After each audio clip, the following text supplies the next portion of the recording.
Amigos, bienvenidos a una nueva transmisión más. Es un placer estar nuevamente con ustedes. Servidor Irma Rodríguez, transmitiéndoles desde el día de hoy. Nos encontramos en este viernes 8 de noviembre del 2024. Si nos estás viendo por primera vez, muchísimas gracias por tu tiempo y por tu espacio. Solamente pido tu apoyo con la suscripción para que cada día podamos ser más en esta gran familia.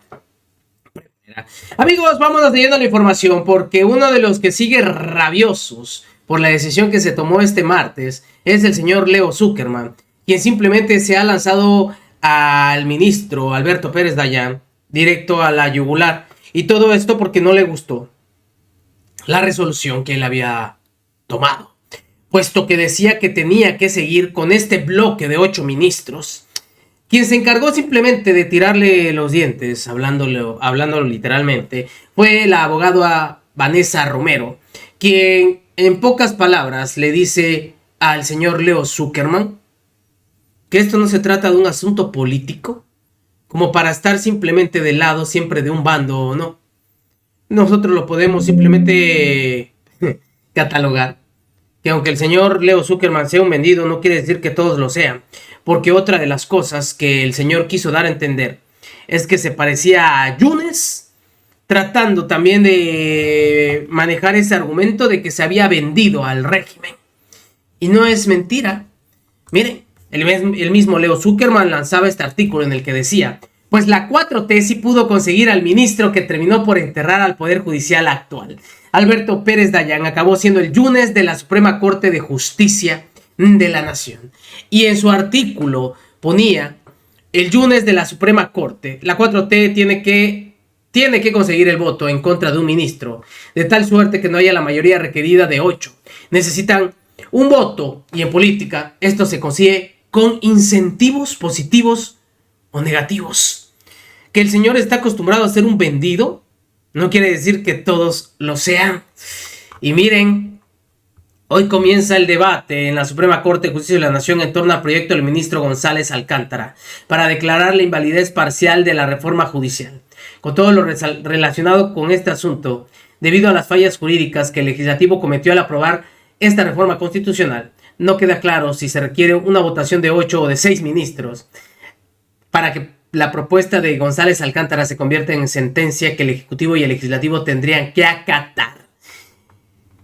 También poniendo ahí en ese artículo esa mañita, esa cochinada que quiso hacer al final Norma Piña, que también al final vimos que no le salió. Luego, pues ya simplemente decía, ya lo vimos en el Senado, Morena se quedó a 3 votos de lograr la mayoría calificada de 2/3 partes para reformar la Constitución. No es cierto que el pueblo les dio este mandato, no sea miserable. En serio, tienen los votos gracias a que primero se llevaron a Morena a 2 senadores del PRD, que se quedaron huérfanos porque este partido desapareció. Les falta uno, y oh sorpresa, fue el panista Miguel Ángel Yunes Márquez. Y por eso, dice, necesitan un voto. Y en política esto se consigue con incentivos positivos o negativos. Y lo llamo el Yunes de la Suprema Corte. Y es Alberto Pérez Dayán para el señor Leo Zuckerman. Quien no, pues obviamente lo dejó con esta narrativa, o seguir con esta narrativa, fue la misma Vanessa Romero, quien los sentó con esto. A pesar de los intentos por quemar las naves, el martes la Suprema Corte de Justicia de la Nación resolvió de forma correcta: a sus ministros les corresponde ser guardianes del texto constitucional vigente, no sus redactores ni la oposición al gobierno en turno. Anoche lo discutimos en la hora de opinar, y así fue como simplemente le terminó de tumbar los dientes a Leo Zuckerman. criticado, incluso yo tengo que decirlo, yo lo critiqué en las redes a Pérez Dayán porque pues sí rompió el bloque de 8 ministros, ¿no? Se convirtió en una especie de Yunes de la Suprema Corte de Justicia, pero creo que eso no te gustó a ti. Pues no lo compararé así, yo creo que la primera lealtad del ministro Pérez Dayán es la Constitución y después con los precedentes, no con un bloque político. A mí no me sorprendió la posición del día de ayer del ministro Pérez Dayán. Yo creo que nos representa a muchos que por un lado pensamos que la reforma judicial no es ideal, que tiene un montón de problemas, y por el otro lado... Tú lo has dicho, ¿eh? Y por el otro lado también podemos reconocer que la Corte no tenía facultades para analizar la constitucionalidad de la reforma. ¿Sigues pensando eso? Sigo pensando eso, y aquí también he reconocido que no es que cualquier reforma no pueda ser analizada, particularmente esta no podía, no solo porque son juez y parte, porque no pueden ser imparciales, sino porque la mayoría de sus precedentes, los más numerosos y los más recientes, así lo establecían. Entonces creo que Pérez Dayán fue leal a esos precedentes porque para eso son. Yo utilizo la analogía del ancla hacia el pasado. Esos son los precedentes, un ancla que echamos hacia el pasado y que nos permite seguir navegando con algún rumbo, con algo de confiabilidad, predictibilidad, que nos permite saber cómo en casos diferentes los ministros van a seguir resolviendo. Y creo en ese sentido que lo que se resolvió el día de ayer, el núcleo de lo que se resuelve es qué es la Suprema Corte como contrapeso. Y lo que se resuelve es, la Suprema Corte no es la oposición y la Suprema Corte no es la redactora de la Constitución. Lo que el Ejecutivo y el Legislativo le entregan a la Suprema Corte es un manual, es un instructivo. Es conforme a esto, tú vas a ejercer el control de constitucionalidad, pero tú no le puedes meter mano a ese documento. Ya no. No pueden hacerlo ahora, sobre todo por la reforma de supremacía constitucional pues sí, de Morena, pero ya no podían hacerlo antes con facilidad. Es cierto que un precedente puede revertirse si justificas la importancia del caso. Del contexto, ¿no? Del contexto. Lo cierto es que el proyecto del ministro Alcántara no logra, en mi opinión, explicar por qué está realizando esta nueva reflexión, este nuevo análisis, porque solo nos llega a explicar que esta reforma, de nuevo, yo no estoy de acuerdo con ella, pero nos explica que esta reforma es profundamente peligrosa por los escenarios que habitan en su cabeza, por las pesadillas que habitan en su oficina. Es que yo lo que he dicho, Vanessa, es que yo lo leía como una salida política más que jurídica, ¿no? No sé qué opinas tú, Javier, si en esa litis, digamos, de si el Poder Judicial puede revisar la constitucionalidad de reformas constitucionales. ¿Cuál es tu opinión? Mira, yo creo que es un debate abierto, eso es lo primero que hay que reconocer. Sí, es un debate. O sea, yo no compro ni las posiciones que dicen que era absolutamente claro que no se podía. Ok.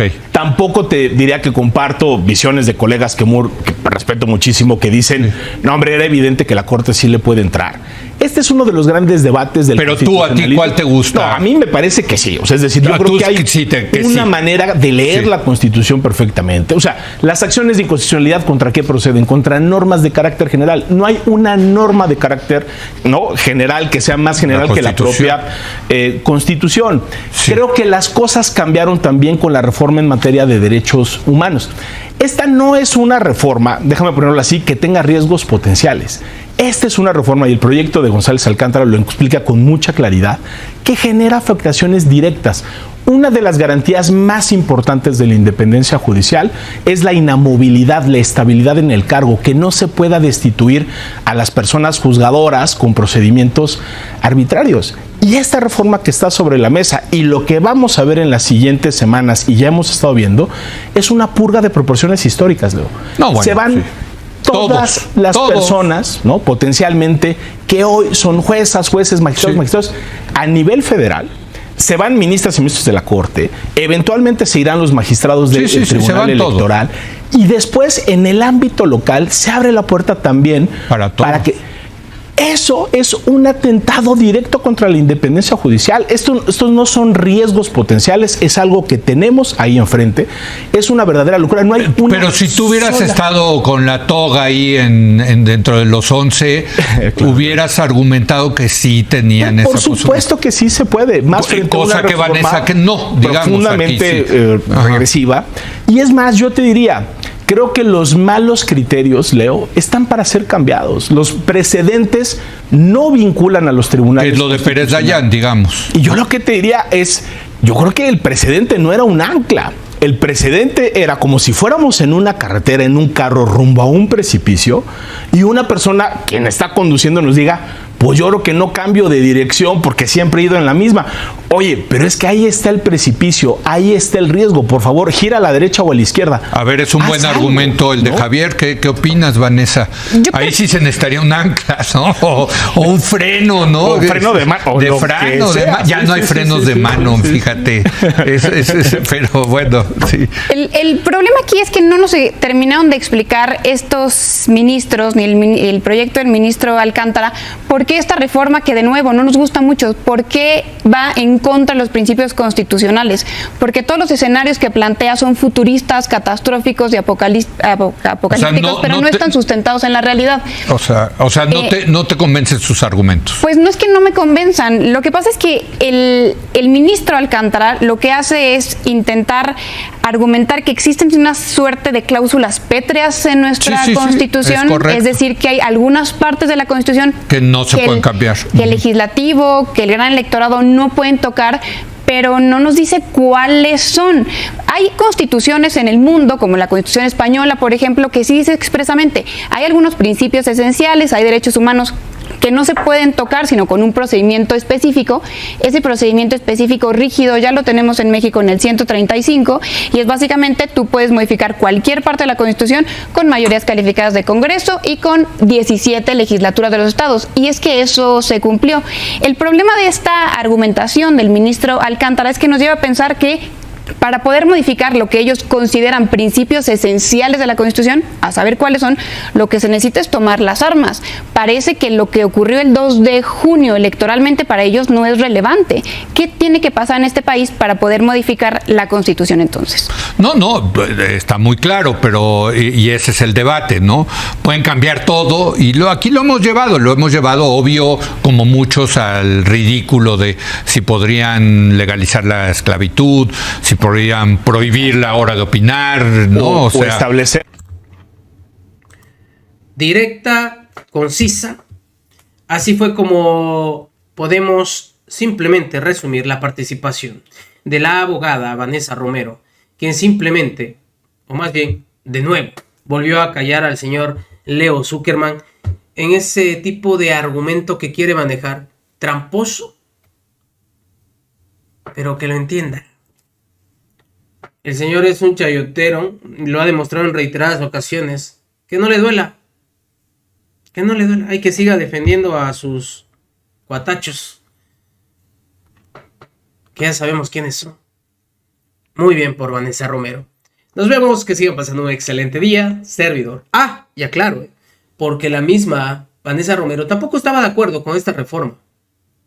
La manera en cómo se estaba planteando. También ha dicho de la reforma de la supremacía constitucional, porque había comentado que no era necesario, porque ya estaba en la ley de amparo, y hay algunas otras cosas que se pretenden, pues obviamente, modificar, pero como buena abogada se tiene que respetar lo que está en la Constitución. Nos vemos. Recuerden, la información está ahí y depende de todos nosotros el pregonarla en una siguiente emisión.